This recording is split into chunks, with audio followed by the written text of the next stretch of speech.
नमस्कार मित्रांनो, माझं नाव करण आहे. मी मावशीकडे जाऊन बरेच दिवस झाले होते. ती अधूनमधून फोन करायची, पण माझ्या इंजिनिअरिंगच्या फायनल परीक्षेमुळे मी जाऊ शकलो नाही. आणि आता रिझल्ट पण आला होता आणि मी एक चांगल्या जॉबच्या शोधात होतो. कधी कधी दिवसभर वेळ जात नसे. आणि असाच एक दिवस आईला मावशीचा फोन आला होता की तू आणि करण 2-4 दिवसांसाठी माझ्याकडे ये. तुझे भाऊजी 4 दिवसांसाठी मुंबईला जाणार आहे. तसे आपल्याला भेटून खूप दिवस झाले आहे. त्या निमित्ताने आपण 3-4 दिवस एकत्र राहून खूप मजा करू. मग तू उद्याच ये, मी वाट पाहते. मी सर्व ऐकत होतो, कारण आईने फोन मला ऐकण्यासाठी स्पीकरवर ठेवला होता. माझ्या आईचं नाव आहे रोशनी आणि मावशीचे नाव आहे नेहा.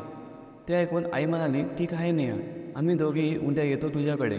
असं बोलून आईने फोन बंद केला. डिसेंबरचा महिना होता, थंडीचे दिवस होते. त्यामुळे आई म्हणाली, करण आपण 10-10:30ला निघूया, म्हणजे थंडी जाणवणार नाही आणि तुझ्या बाईकवरच जाऊया. मी हो म्हटलं. तसं आई म्हणाली, मी आपल्या दोघांचे कपडे बॅगमध्ये भरून ठेवते. आणि आई रूममध्ये गेली.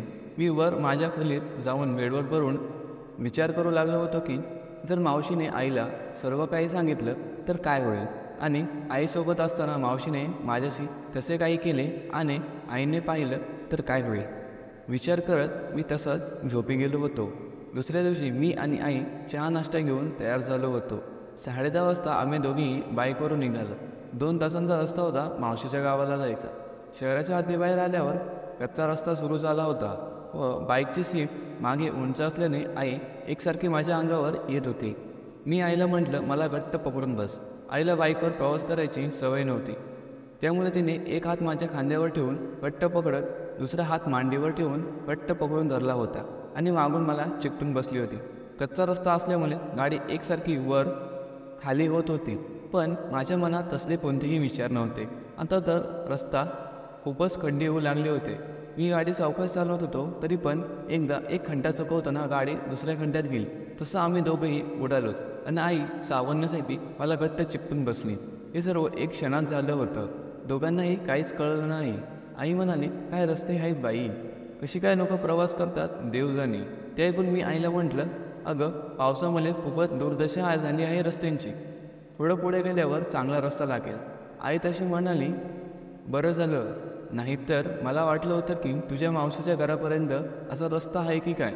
झटक्याने झाल्याने करामत मी मनात विचार करत होतो की आईला हे सर्व काही जाणवलं असेल का. जर जाणवलं असेल तर तिने हात बाजूला का केला नाही, उलटी त्याला अधिक घट्ट धरून होती की तिलाही त्यातून समाधान मिळत असेल, असे अनेक प्रश्न मला भेडसावत होते. आता आम्ही गावाजवळ आलो होतो. शेवटी आम्ही एकदाच मावशीच्या घरी पोहोचलो. 12:30 वाजले होते. बाईकचा आवाज ऐकून मावशी पदराला हात पुसत अंगणात आली. आम्हाला बघून तिला खूप आनंद झाला होता. तिने पटकन आईला मिठी मारली आणि आईनेही तिला घट्ट मिठी मारली होती. एकमेकांची विचारपूस करत बाजूला झाल्या तशी आई घरात गेली. मग मावशीने मला घट्ट मिठी मारली आणि मी तिला मिठीत घेतलं. तशी मावशी म्हणाली, लबाडा, इतके दिवस झाले का नाही आलास, आणि हो इतका तयार कसा काय आता. तर तुझी आईला सर्व काही सांगावं लागेल, म्हणजे दोघांची घरातच सोय होईल. ते ऐकून मी दूर होत म्हटलं, काही पण काय बोलतेस ग मावशी. तशी ती घरात निघून गेली आणि मी बाईकला अडकवलेली बॅग घरात घेऊन गेलो. दोघी बहिणी किचनमध्ये गप्पा मारत होत्या. मी घरात फ्रेश व्हायला गेलो. फ्रेश होऊन नंतर कपडे चेंज करून हॉलमध्ये जाऊन बसलो. इकडे आई आणि मावशी डायनिंग टेबलवर जेवणाचे ताटे वाढत होत्या. तेवढ्यात मावशीने मला हाक मारली, जेवायला बोलवलं आणि मी त्यांच्यासोबत बसत जेवायला सुरुवात केली. आम्ही बोलत बोलत जेवणाचा आस्वाद घेत होतो. इकडच्या तिकडच्या गप्पा मारत जेवण करून तृप्त झालो होतो. इतक्यात आई म्हणाली, नेहा, काय सांगू तुला, अगं रस्ता इतका खराब होता की गाडीवर गचके बसून कंबर दुखायला लागली आहे ग माझी. सर्व अंग नुसतं ठणकतंय. तूच काहीतरी कर ग बाई आता. त्यावर मावशी म्हटली, काळजी करू नकोस, करण एकदम भारी मसाज करून देतो बघ रोशनी. त्याने एकदा असंच माझं अंग ठणकत होतं तेव्हा माझं अंग दाबून दिलं होतं. खूप भारी वाटलं होतं मला.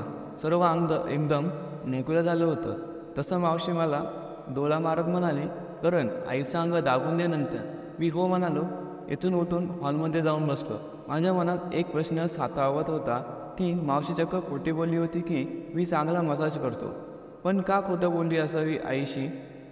आईबरोबर माझी जवळीक वाढवायची होती मावशीला. हे सर्व करून काय साध्य करायचं होतं तिला. माझ्या मनात काहूर माजलं होतं. त्या दोघी किचनमध्ये आवराआवर करत होत्या. मी दोघींचं निरीक्षण करत होतो. दोघींची अंगकाठी एकसारखी दिसत होती. दोघी काहीतरी बोलत होत्या. मला नीट ऐकू येत नव्हतं, पण का कोणास ठाऊक मला एकसारखं वाटत होतं की माझ्याविषयीच दोघीही बोलत असाव्यात. थोड्याच वेळात दोघी हॉलमध्ये येऊन बसल्या आणि आता दुपारचे 2 वाजले होते. मावशी आईला म्हणाली, रोशनी तू चेंज करून घे गाऊन आणि बेडरूममध्ये झोप, मग करण तुझा मसाज करून देईल. असं बोलून त्या दोघी बेडरूममध्ये गेल्या. मी हॉलमध्येच बसून होतो आणि विचार करत होतो की आजपर्यंत मालिश केलेलं नव्हता मी. थोड्या वेळातच मावशी किचनमध्ये गेली व एक वाटी घेऊन आली. मी पण तिच्या मागे गुपचूप बेडरूममध्ये गेलो तर बेडवर आई झोपलेली दिसली. मी एकटक आईकडे पाहण्यात इतका मग्न झालो होतो की मावशी माझ्याजवळ येऊन कधी उभी राहिली ते मला कळलंच नाही. मावशी म्हणाली, एवढं काय टाळ लावून बघतोय, असं कधी पाहिलं नाही का कुणाला? चल आता आईची मसाज करून दे, म्हणजे तिला बरं वाटेल. मग मी बेडवर बसलो व मावशीने तेलाची वाटी माझ्या हातात देत म्हणाली, चल आता पायापासून सुरुवात कर. आणि मी आईच्या पायाला तेल लावायला चोलायला सुरुवात केली व मावशी शेजारी आडवी होऊन बघत होती.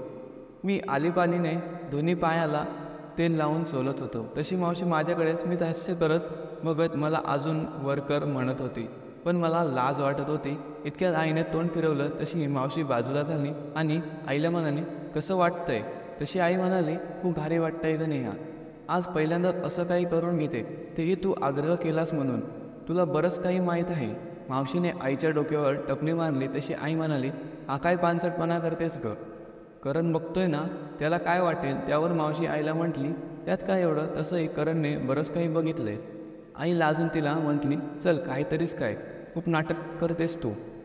तशी आई म्हणाली, खूप आराम वाटतोय बघ मला आता, खांद्यापर्यंत दाबून काढलं चांगलं, म्हणजे सर्व अंग कसं ओकलं होईल बघ. मग मी पण चांगलं मसाज केलं. अशा प्रकारे 35 ते 40 मिनिट मसाज करून झाल्यावर आई म्हणाली, बस कर आता. मी तसंच उभा राहिलो. माझे मग दोन्ही पाय आईच्या कमरेच्या दोन्ही बाजूला होते आणि आई तशीच फिरून झोपली. तशी मावशी उठली आणि आईचा हात बाजूला करत म्हणाली, अगं असं काय करतेस रोशनी, अजून अर्ध्या अंगाचा मसाज करायचा राहिला आहे. तशी आई लाजत म्हणाली, नको आता नेहा, मला लाज वाटते ग करणकडून असं काही करून घेताना. परत आईची मालिश केल्यावर आईला कंबरदुखीपासून आराम मिळाला. तेव्हा आम्ही सर्व उठून बाहेर आलो. तेव्हा मावशी मला घरात मिळून म्हटली, चल ना करण, खूप दिवस झाले. मी पण हो म्हटलं आणि आम्ही घरामध्ये जेवणाची मजा घेऊ लागलो. मावशी मला म्हटली, बरं करण, मला एक सांग, आईची मसाज करून तुला कसं वाटलं? मावशी, आधी तर मी खूपच घाबरलो होतो, पण तू सगळं सांभाळून घेतलंस, नाहीतर माझं काय खरं नव्हतं. तशी मावशी म्हणाली, पण तुझी आई पण तयार झाली होती आणि तिला म्हटलं, हो गं मावशी, हे सगळं तू होतीस म्हणून झालं बघ. तशी मावशी म्हणाली, मग आता तिच्यासोबत आवडेल ना तुला? तसं मी म्हटलं, मला नाही जमणार, माझ्या आईबरोबर हे सर्व करायचं म्हणजे.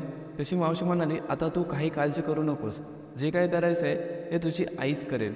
नकळत माझ्या नजर समोर असलेल्या कपाटाच्या आरशावर गेली तर दरवाजात आई उभी होती, पण ती मावशीला दिसत नाही.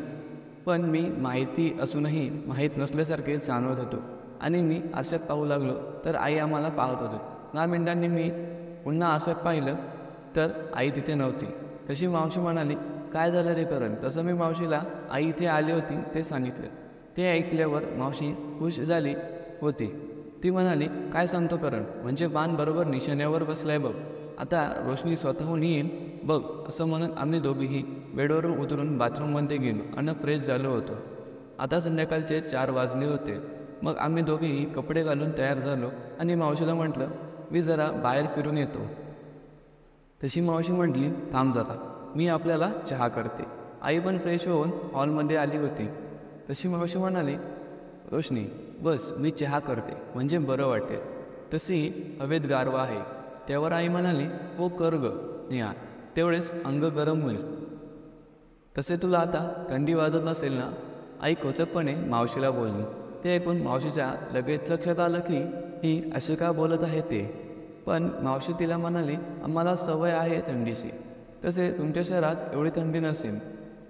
मी चहा ठेवत पटकन असं म्हटलं अशी किचनमध्ये निघून गेली. मग आम्ही तिघांनी एकत्र चहा पिला. मी आईला सांगितलं मी जरा बाहेर जाऊन येतो. तशी आई म्हणाली, हो जा, आता तुलाही गरम होत असेल ना, पण लवकर ये.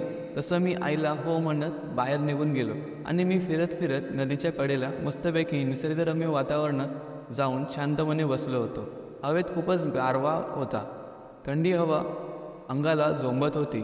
इतक्यात रम्य वातावरण असून देखील माझ्या मनात विचार येत होते की मावशीच्या आणि माझ्यामधील असलेले आईला कळले होते, म्हणजे प्रत्यक्षात तिने आम्हाला संबंध बनवताना बघितलेही असेल. एवढे सर्व बघून देखील आई शांत होती. पण का? मावशी आणि मी काही न घडल्यासारखे वावरत होतो हे आईला माहीत होते, तरी ती काहीही का बोलली नाही? की तिला हे सर्व बघून तिच्या भावना जागरूक झाल्या असतील का? याचा अर्थ तिलाही हे करावंसं वाटत होतं की बाबा तिला हे सर्व देत नसते. असे अनेक विचार माझ्या मनात येत होते. शेवटी मी उठलो. सर्वत्र अंधार पडला होता व हळूहळू थंडी वाढत होती आणि मी सरळ घरी निघालो होतो. घरी आलो तेव्हा 7:30 वाजले होते. आई आणि मावशी किचनमध्ये जेवण बनवत होते. मला बघून आई म्हणाली, आलास का? गरम पाण्याने हातपाय धुवून घे, म्हणजे जेवायला बसू आपण मग. 8 वाजता आम्ही जेवायला बसलो होतो. तसं मी म्हटलं, मावशी खूप थंडी आहे का इकडे? आमच्याकडे इतकी थंडी कधी जाणवत नाही बघ.